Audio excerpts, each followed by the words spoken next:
Hey, deserving listeners, sister wives, let's see what happens. I don't think I can change my mind just because. I know, but I don't think you're even listening to my point of view. But I am listening. But you say, well, we're going to move regardless of what you say. And then rewinding it here on this, she's, at least her story is, you're saying we're going to move regardless of what we say, which implies that Mary and Janelle also don't have a voice, which, you could imagine. I mean, the way it looked in the edit was that Janelle and Mary were okay with moving. I mean, Mary lost her job because of the show. Boy, if it's true that Cody, agreed to be on the show for some sort of personal gain or some sort of proliferation of their lifestyle and did care about how it would affect the women, I don't know, I don't know. But anyway, so she says that. Does that indicate that they truly don't have any power and he can just say, yep, we're going? But then I wonder, well, Christine, what are you proposing? Are you proposing that you stick it out? Anyway. So how's that listening to my point of view? You gotta tell her why you think we should move, Cody.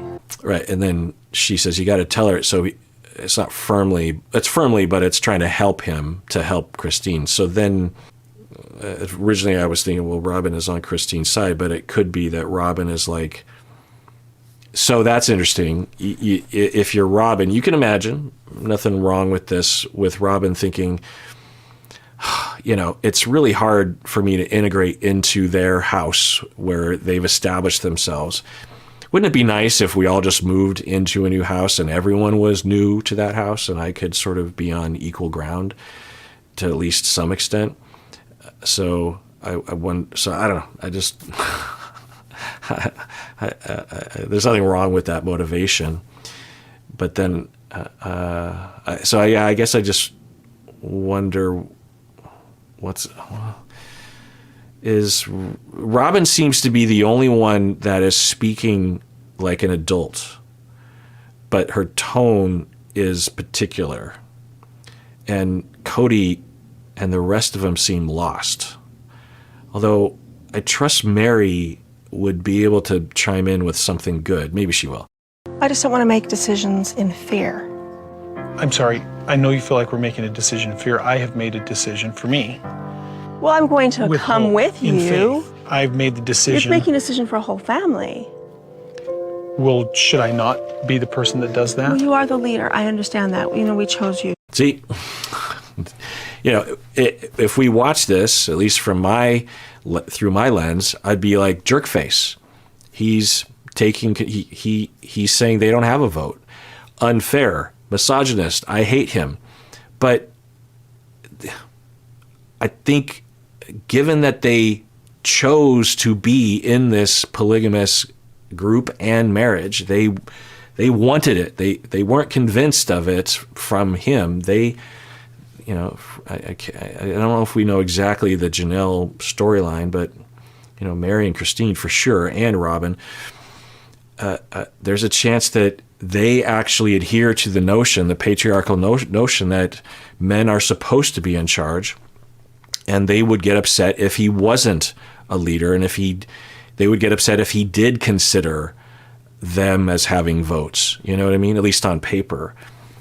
So on some level, it's like, well, who do I yell at here? I would yell at the organization that has the sexist notion that men are supposed to have a vote and women don't. That's who I yell at.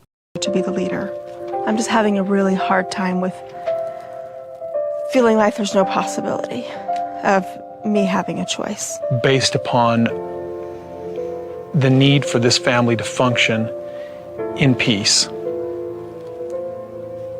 we need to move. And it's not out of fear, it's out of taking control of our own lives. I just don't want to. Sorry. Yeah, he's doing that. All he has is, we could use this as a jumping off point.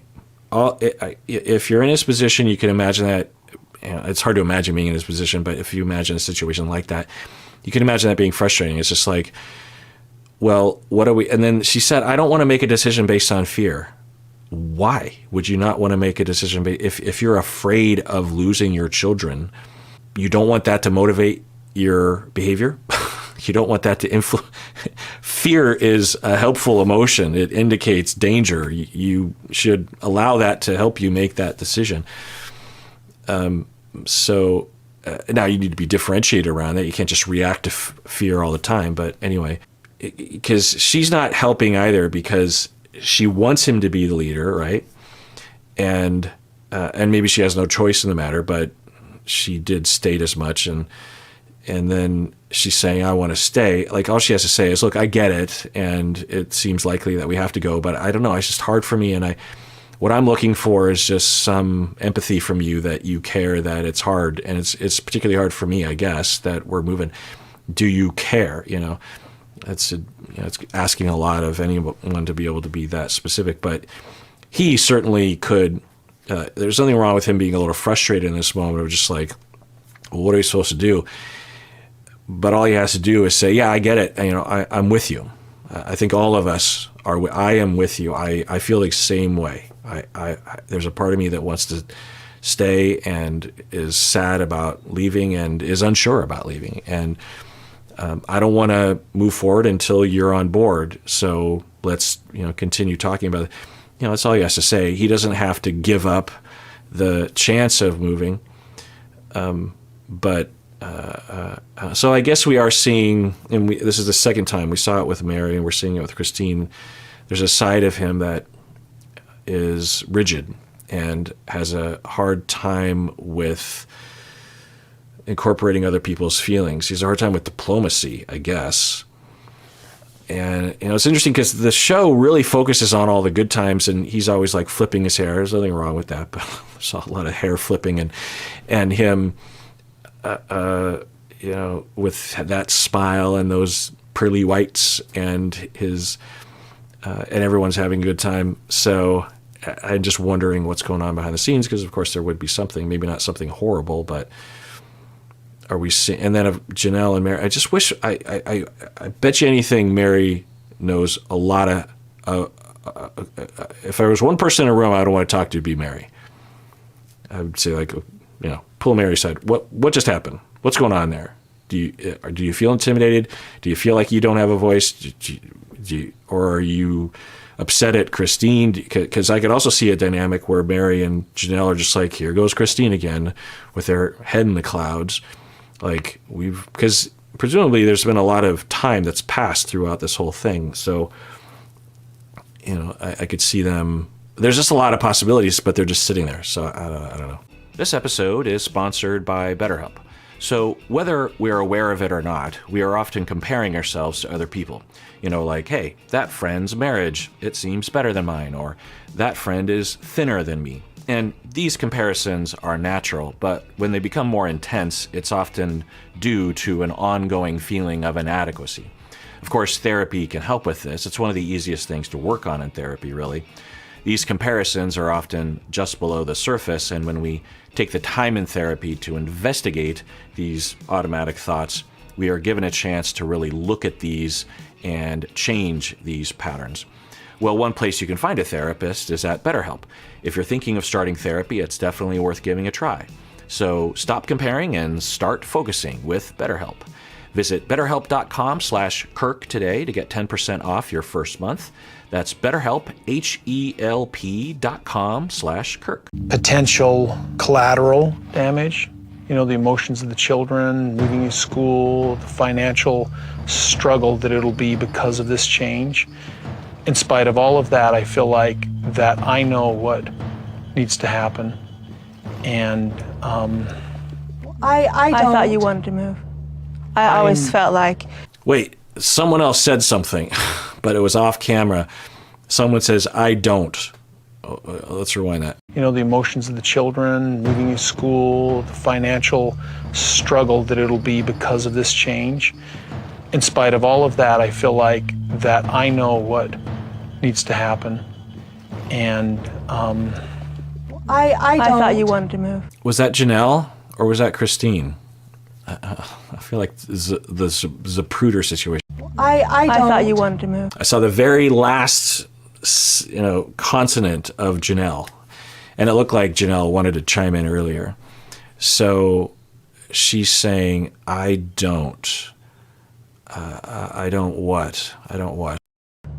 I always felt like you are so excited to move and you want to move and start over again and you don't want to do this anymore. I'm doing that. Okay, so it sounds like Janelle is on Christine's side. So Janelle is asserting herself, I think, is what she's saying.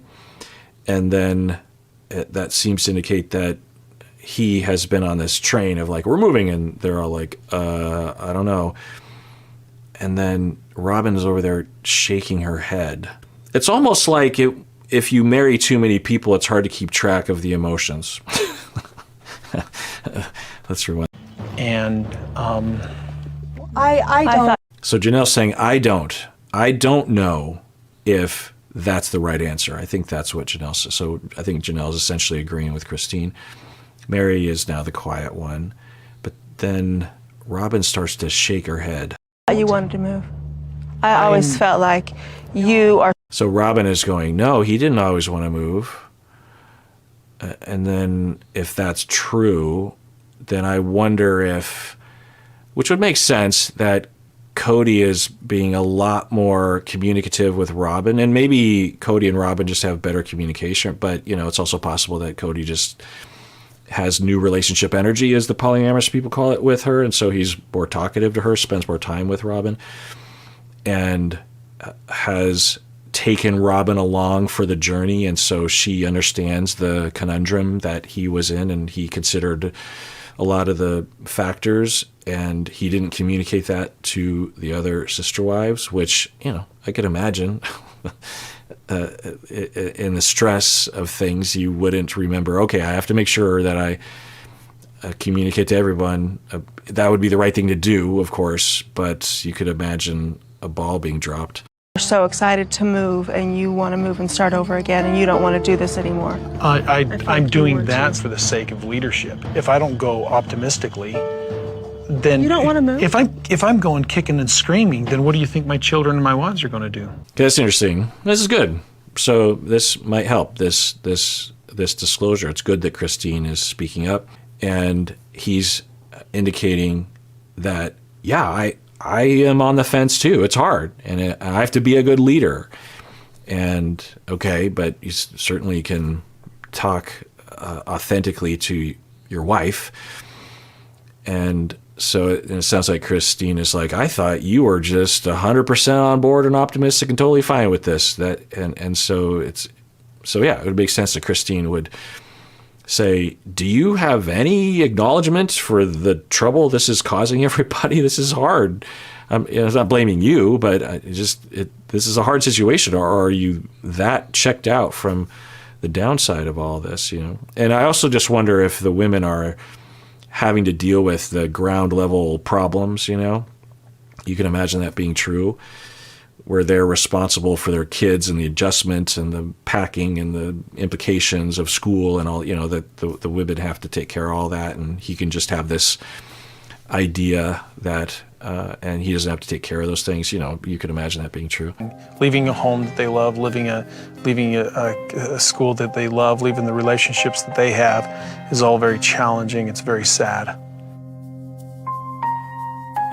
I'm sad to leave my best friend.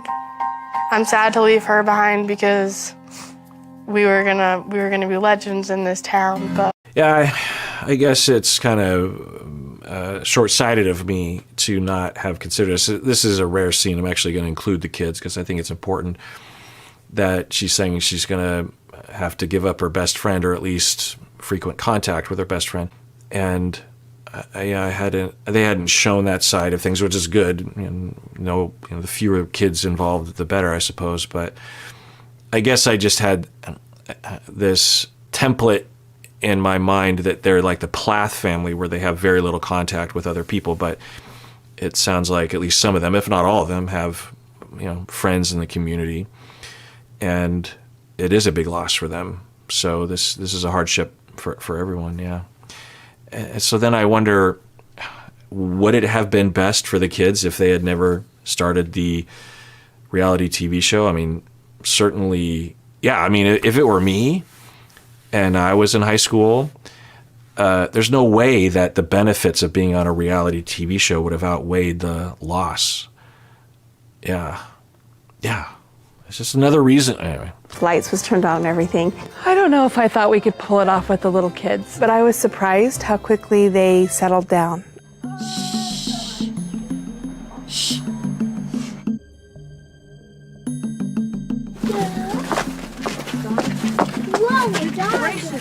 So they're doing a surprise thing here, but I don't know what I just saw. Let's rewind that. Lights was turned on and everything. I don't know if I thought we could pull it off with the little kids. But I was surprised how quickly they settled down.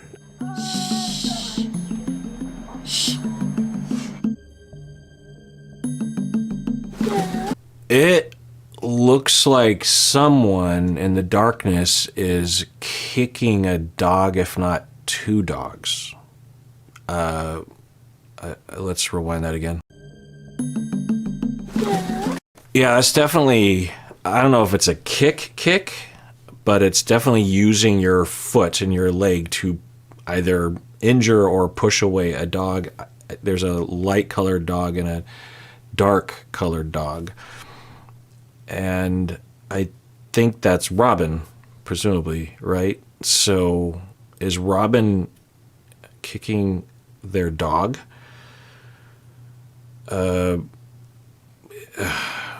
I suppose there's a potential justification if the dog was about to attack the kid. I mean, certainly it didn't look that way, and I don't think the dogs are capable of that. Who knows? The kids certainly don't seem to be reacting like they're in danger. I